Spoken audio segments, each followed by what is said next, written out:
I've tried to rename it to a face, not you, but it can't be contained, and it just won't do what I want, so I'll let it out. Let's go get lost on a long back road, where the river turns to streams and the time moves slow. It's not anything you say, anywhere we go, it's just being alone with you now, being alone with you.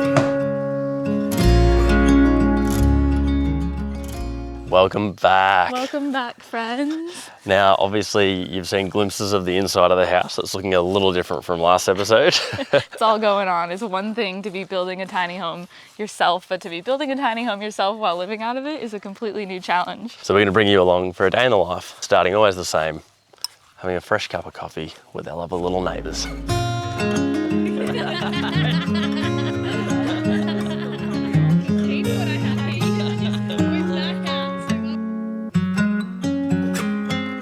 So this is the current status of our living situation. It's a lot going on, but it actually does feel kind of homey in here. Kind of. We have a kitchen. This is not the finished product, though. We will say. Apologies if you can see Glenn's shirt. I spilled coffee. It is what it is. This man cannot own a white shirt. Why do I keep getting them? I don't know. So our little kitchen setup is just like a really cheap little, like almost like a tool storage from Bunnings, which is nice. It's like $30 each. Way more storage. It gets a fair bit of stuff off the ground. We've got these containers that we're going to end up using underneath the lounge room floor. But for now, we're sort of using it as like pantry stuff, camera stuff, just to make sure everything stays clean off the floor and like doesn't get too wet in this environment, particularly while we don't have insulation. We've got 25 litres of water here. We don't need a sink right now. We didn't have a sink in Nigel. It's not ideal, but it's very, very, very manageable. Obviously the fridge you saw last episode, and our bathroom has become completely overtaken by insulation. It's pretty dark in here, but it is chock-a-block filled with insulation, and we've got a little bit upstairs as well, which brings us to our next job. It's time to insulate. Insulate? Is that the word? Yeah. Yeah, it's time to insulate, baby. Let's get insulated. Why does that sound so weird in my accent? It doesn't sound right, but it's right. Wait, you say insulate? Insulate. It sounds better in an Australian accent. Insulate. Yeah, we sort of shush it. Not Insulate. Insulate. Insulate. I enunciate too much. Yeah. Insulate. Okay, anyway, that's what we're doing today. Very, very exciting. Yeah, cannot wait. This is the very start of our build. Of the inside. It's so cool, but it does highlight how frustrating it is going to be when we have to move everything. It's been nice making this all homey. We've got the deck outside now, which was fine, but now we're actually going to have to just keep moving stuff. And I feel like this is the beginning of the interior build, and all we're going to be doing is moving stuff from one side to another, from inside to outside, to be able to access walls, to be able to access panels, stuff like that. So let's get into it.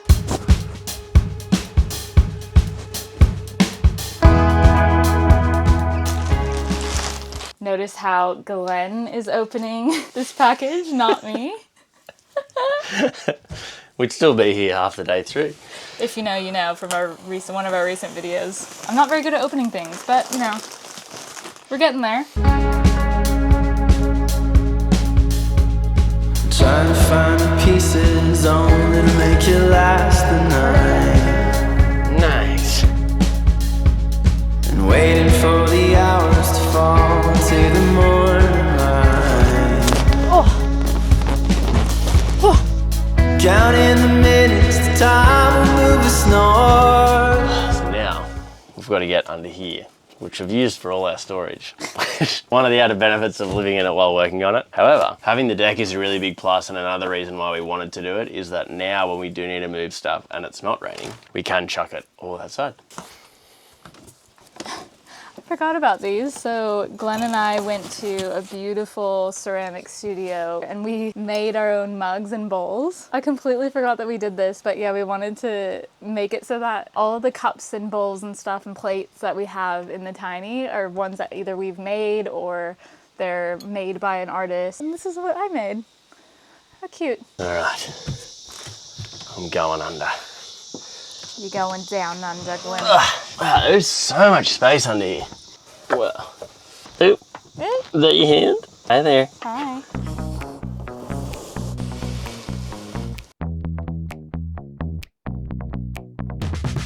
With the insulation of the lounge room done, we've worked up a bit of a sweat, time for some lunch. It feels so cool to be like making this really feel like a home, particularly having a cooker now, water, and of course the fridge and internet. Because we don't have our electrical setup yet, but I promise it is coming soon. I know I've been saying this for a while. We have been so impressed with how well the EcoFlow Delta 3 Plus has managed to power everything, particularly this big fridge, as well as the Wi-Fi. And then we've also got our River 3 UPS for on the go as well. The Delta 3 Plus has been incredible for how much it can charge at the same time. With its 13 outlet options and high power output of 1800 watts or 3600 watts surge, we've been comfortably able to not only keep the fridge and internet running, but also able to charge power tool batteries, camera batteries, laptops, and some festoon lights for the evenings. When we need to, we can either plug it into mains power and charge it fully within an hour, or when the sun's out, we use the solar panel, as the Delta 3 offers the fastest solar charging capabilities in the market for a 1 kilowatt system. For on the go, we've been utilising our smaller power bank from EcoFlow, the River 3 UPS, as an almost permanent instalment in Bruce for when we're out and about and need charge for working on the go. Combined, these systems have been great for keeping us charged and have even helped when we've had power outages up at the property during bad weather, as it can run completely off grid.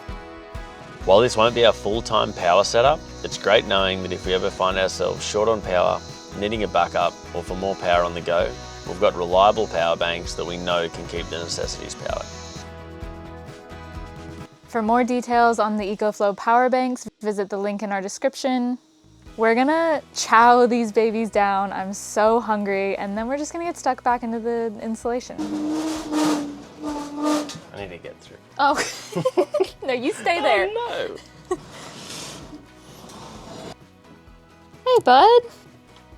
Is all looking good, Lay? Yes, inspect, inspect. He's like, nah, this kitchen design isn't that great. I liked it against the wall. So side note, it has been so beautiful watching our community on YouTube grow and having so many of you on this platform and believing in what we're doing and wanting to also know more about us and our story, which we haven't shared too much about on YouTube. So while installation is probably one of the most boring tasks of our build, I figured now would be a really good time to share a little bit about our story and how we met and how we ended up here. So flashback almost 10 years to the day from now. So in 2015, I booked a one-way ticket to Australia to study abroad. I was completely alone. I didn't know a single person here. I just knew I wanted to go somewhere that spoke English that would make it a little bit easier in terms of studying abroad on my own. But yeah, I had no idea what I was getting myself into. And Glenn and I met in student housing. He was 2 floors above me. We sort of met at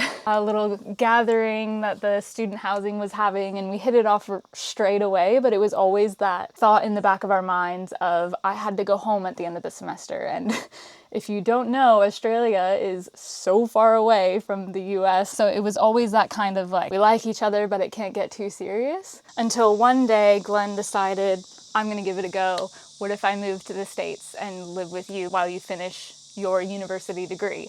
And we always joked that that was kind of his way of asking me out. And I was like, okay, this guy's actually pretty serious. So we decided to give it a go. When the semester was up, we did a lot of long distance until I finished my uni degree and then moved out to Australia full time in 2017. And that's sort of when we really started our lives together. We were living in the city. I jumped into a full-time job right away. We were sort of just, doing the daily grind, I guess you could call it, until I started realizing I moved across the world to this new country that I call home, and I haven't even seen it, and Glenn hadn't explored much of Australia either. So after a lot of toing and froing, we decided we wanted to go see more of the country, and that's when we figured we would get a van and do a lap of Australia. It was only supposed to be a year-long trip. Obviously, COVID happened and that changed a lot of things, and we realized we could actually turn this into somewhat of a lifestyle with the photography work that we were picking up. So what was only supposed to be a year trip turned out to being 5 years. We switched from an old VW van to a just as old Land Rover. We picked up Leo along the way, and it was hands down the best time of our entire lives, and it completely changed the trajectory of both of our lives. So long story short, if you're thinking about doing something and you feel called to doing something, I reckon just give it a go. You have no idea how it's gonna change the rest of your life. We're so grateful to have met Max on our trip and hit it off, and he's offered us a spot on his land to do this beautiful tiny home. Everything feels like it's just so abundant and right. But yeah, we're going on almost 10 years together, which is so special. And I can't wait to keep sharing more of our life journey with you guys. But yeah, so that's how our story goes. That's how we met and how we ended up here. I would also really love to know where you're from, because this community has grown so much. I feel so connected to so many of you. Your comments just make my day. They're so beautiful. I'd love to know where you're from, where you're living. Have you been to Australia before? Let me know. And we're just gonna keep tackling this installation and bringing you along for every step of the way. Here we go. Kitchen done. Easy.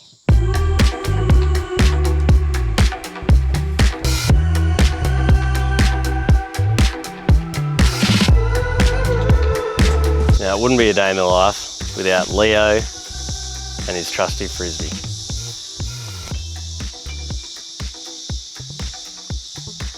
Oh,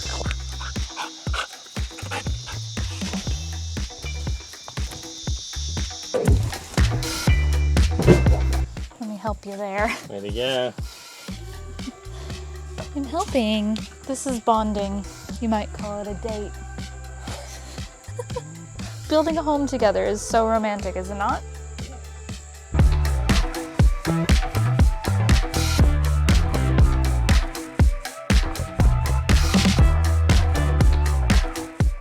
Quick little snack break.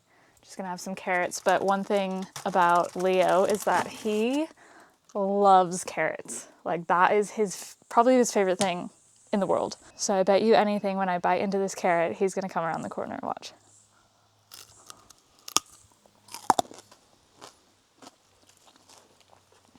Here you go, bud.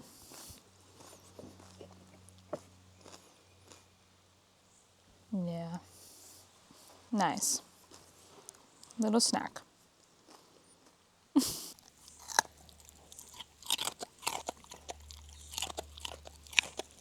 Now, I have to take a quick moment to thank all of you who came in the comments on our last video and gave us suggestions and your feedback on whether or not we should have a step for this front door. Back door? Oh gosh, I don't even know what you'd call it now. Front or back door? I'm gonna go with back door, right? This is our backyard. Anyway, I digress. We did end up putting a step there, and I think it looks so good. It really completes it, and man, we are just so happy with this deck and how it all turned out. Still a little bit more that we want to do with it. We want to get a table for the bench seats and some cushions, but we got too excited to get started on the inside, so that's going to be a task for another time. But thank you so much for your tips on this. Your input in this build has been so good already, so keep it coming.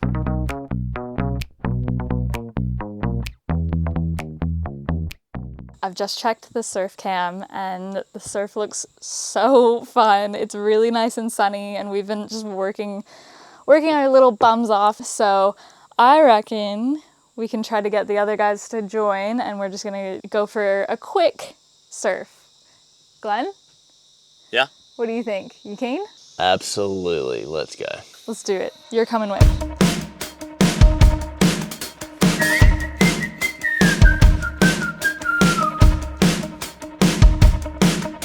Finally feeling better, lighter than a feather. Got the magic and it feels like a dream.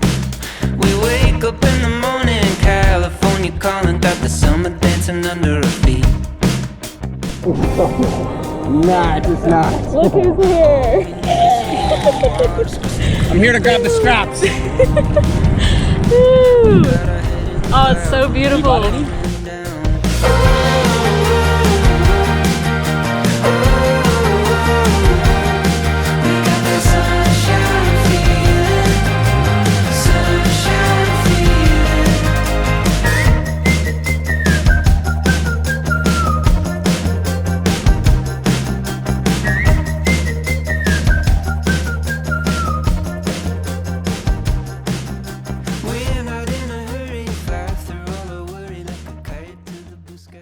So I know that this is technically supposed to be a day in the life, but if I'm being completely honest with you, we completely forgot to film after the surf.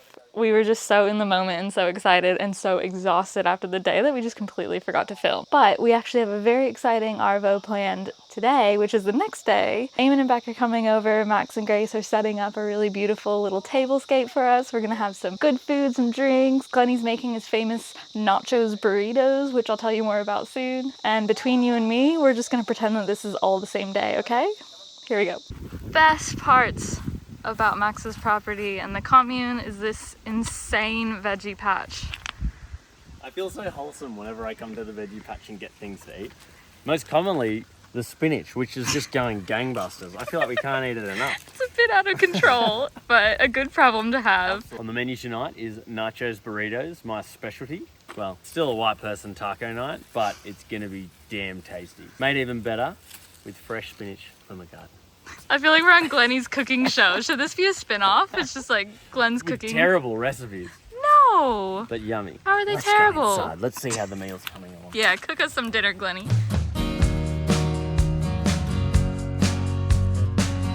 Nachos. The music in the background. So romantic. Inside burritos with your traditional burrito fixings. So this is like taking a Crunchwrap Supreme concept but streamlined.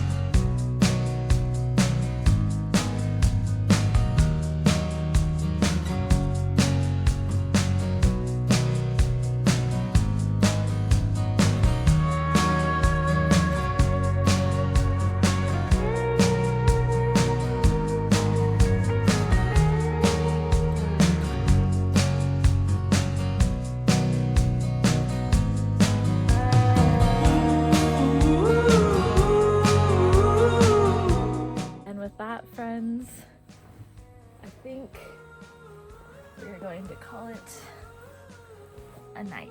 Yeah. It's tired, aren't you? Yeah, bud. Big day. Big day, big few days. We will see you guys on the next one.